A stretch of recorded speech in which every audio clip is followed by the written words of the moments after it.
me this. When does a painter use a trigger instead of a brush? Welcome to CP 101, and I thought I'd better get busy and make an update on the Batplane.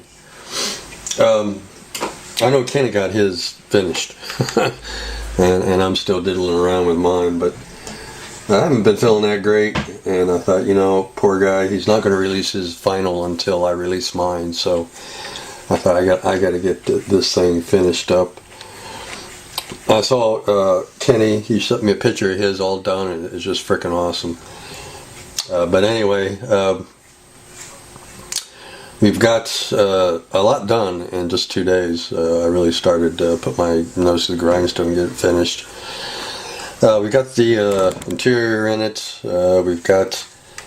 I'm doing a lot of body work to this. We've got all the wiring buttoned up inside, so that's ready to go. We got filler everywhere. The interior we have painted just in black, and we got that all done. We'll have just only a front light in here. I was going to light both up, but I just decided to just go with the front. So I have there's a green 0805 in the front here. I'll light the front area up.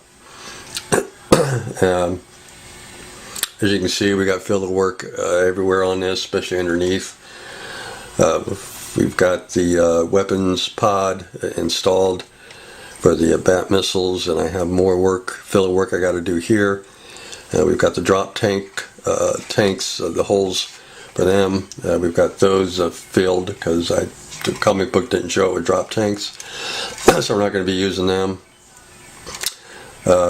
Got all the filler work on the wings done. We got a little bit more filler work I have to do on these dividers. They were really a bad fit, so I got some to do there. A little bit on this side I have to do.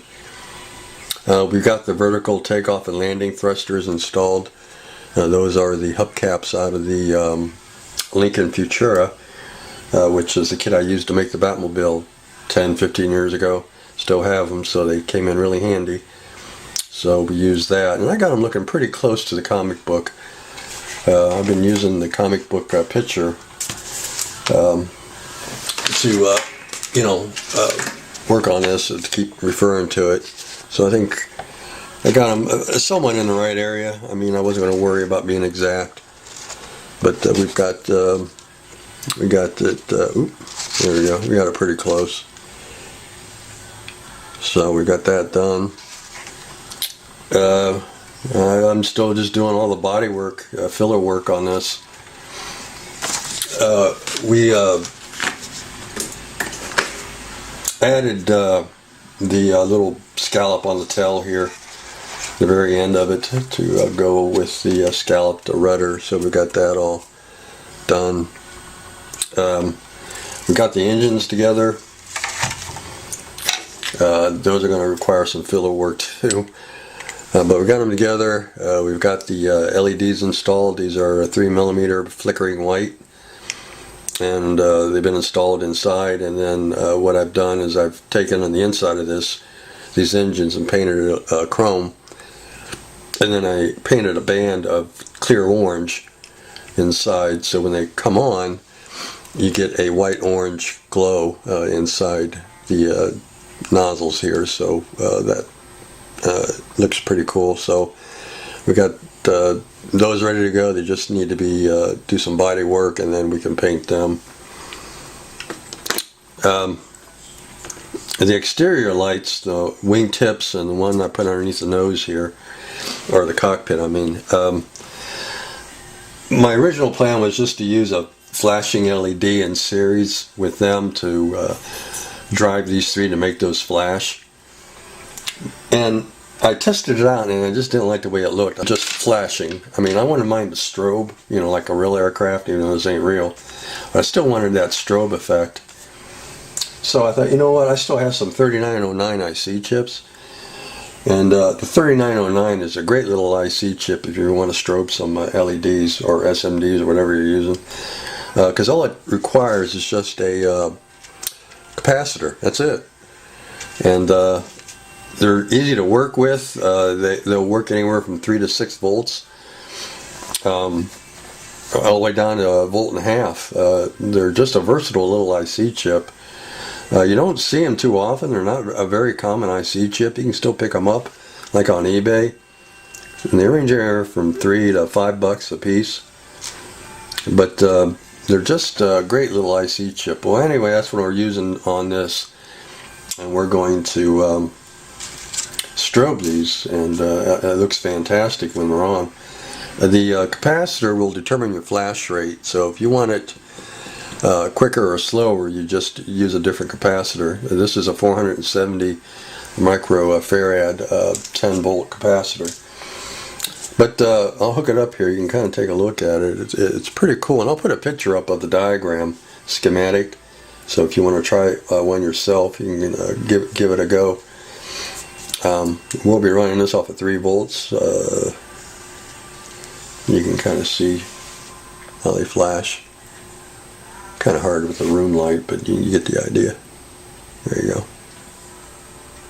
And I think that's about right. Flash rate. I have different capacitors. I can speed it up, slow it down, but that's about right with the 470. The schematic calls for 100, but like I said, you can use whatever capacitor you want, depending on what flash rate you're looking for. So, yeah, you know, we got a lot done, even though it doesn't look it. Once I get all this freaking body work done, then the rest will go fairly quick. It's just always having to stop and do filler work. I got to do filler work down here. I've got a huge gap down here I got to take care of.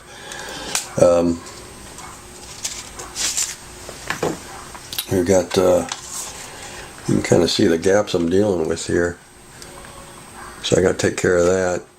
And then of course I have to flatten this out, even this out, because one side sticks out further than the other, so that'll cause me issues, so I got to take care of that. But yeah, I just been doing filler work. That's what's slowing me down a bit. And then the cockpit too slowed me down a little bit, but that wasn't really too bad. It's the filler work really that's slowing me down.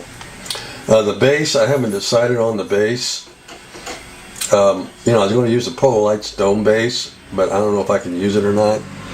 I thought these would fit underneath that small dome base, but it's pretty close, because I'm going to have to make me a circuit board to put that IC chip on, capacitor on, and I don't know if it's going to work or not. I might have to switch from the small dome base to large dome base. So I might have to do that. But I haven't even gotten that far with the base yet. I've just been working on the airplane, so that's where we're at on this. So I'm just going to keep working, continuing on and working on this, and try to get this thing done. I guess that's it. I kind of went over things real fast because I don't want this to be too long. So until the next update, guys, take care. We'll see you then.